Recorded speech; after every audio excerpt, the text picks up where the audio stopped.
कांग्रेस के वोट चोरी के आरोपों पर बीजेपी ने पलटवार किया है। बीजेपी के वरिष्ठ नेता अनुराग ठाकुर ने राहुल गांधी के तमाम आरोपों को लेकर दिल्ली स्थित बीजेपी मुख्यालय में एक प्रेस कॉन्फ्रेंस करते हुए रायबरेली, अमेठी और वायनाड जैसे संसदीय इलाकों में संदेहास्पद वोटों का आंकड़ा जारी किया। उन्होंने आरोप लगाया कि 90 हार का सामना कर चुके राहुल गांधी हर हार के बाद नया आरोप लगाते हैं। उन्होंने कांग्रेस पर देश के वोटरों का अपमान करने का भी आरोप लगाया।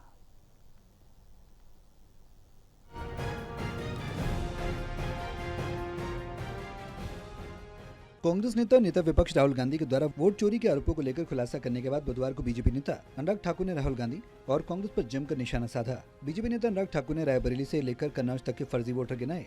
अनुराग ठाकुर ने कहा, रायबरेली में एक मुस्लिम घर में 45 लोगों के नाम कैसे हैं, ये राहुल और सोनिया ने कभी नहीं देखा। उन्होंने अखिलेश यादव के लोकसभा क्षेत्र कन्नौज के 2,91,000 से अधिक डुप्लीकेट वोटों का मामला भी सामने रखा। उन्होंने कहा कि प्रोपेगेंडा किंग चुनाव से पहले झूठ फैलाते हैं और हारने के बाद विदेश भाग जाते हैं। और अब बिहार चुनाव हारता देखकर कांग्रेस पहले ही विपक्षी दलों के साथ मिलकर झूठे आरोप लगाने में लगी है।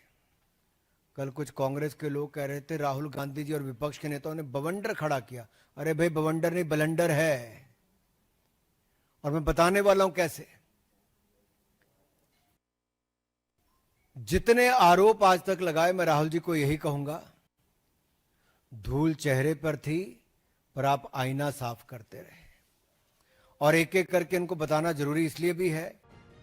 बीजेपी नेता अनुराग ठाकुर ने कहा, 90% चुनाव हारने का रिकॉर्ड धारण करने वाले राहुल गांधी ने हर हार के बाद नया बहाना ढूंढा, आत्मचिंतन या निरीक्षण कभी नहीं किया। अनुराग ठाकुर ने कहा कि बिहार में होने वाले विधानसभा चुनाव को लेकर कांग्रेस पर निशाना साधते हुए कहा, कांग्रेस पार्टी ने बिहार चुनाव में हार देखकर पहले से राग अलापना शुरू कर दिया। उन्होंने कहा कि कल कुछ कांग्रेस के लोग कह रहे थे राहुल गांधी और विपक्षी नेताओं ने बवंडर खड़ा किया, लेकिन मैं कहना चाहता हूं बवंडर नहीं, ब्लंडर है। मैं राहुल गांधी को यही कहूंगा, धूल चेहरे पर थी और आज आईना साफ करते रहे। राहुल गांधी के एक ही घर में 80 वोटों होने के आरोपों का जवाब देते हुए अनुराग ठाकुर ने अभिषेक बनर्जी की लोकसभा सीट डायमंड हार्बर से दिया। उन्होंने कहा कि डायमंड हार्बर में खुर्शीद आलम नाम के एक व्यक्ति के बाप का नाम बदल जाता है। अभिषेक बनर्जी, डायमंड हार्बर में क्या हो रहा है? कांग्रेस का एकमात्र एजेंडा है घुसपैठिए वोट बैंक को बचाना।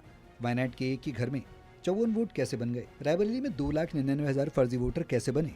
52 वोटर आईडी एक ही घर में बंदूर के बूथ में हैं। उन्होंने कहा कि राहुल जी, आपका अमेठी से वायनाड इसलिए गए थे?